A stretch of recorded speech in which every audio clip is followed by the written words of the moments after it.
और अब आपको ये बताएं कि बरे सगीर पाको हिंद के अजीम सूफ़ी शायर हज़रत बाबा बुल्ले शाह के 267वें उर्स की 3 रोज़ा तकरीबात का आगाज़ हो गया है। मज़ार शरीफ को अर्क़ गुलाब से गुस्ल दे दिया गया है।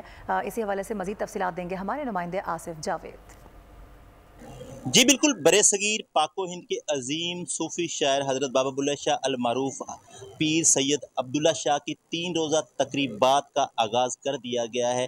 तकरीबात का आगाज़ बाबा बुल्ले शाह के दरबार को अर्क़ गुलाब से गुस्ल दिया गया और कसूर की सियासी समाजी शख्सियात ने हिस्सा लिया, इंतज़ामिया के लोगों ने भी हिस्सा लिया। मेरे साथ यहाँ पर कुछ ज़ाहिरीन मौजूद हैं, मज़ीद इनसे जानते हैं इनका क्या कहना है इस हवाले से। जी, बुल्ले शाह साहब के मज़ार को आज इनका 267वां उर्स मुबारक है।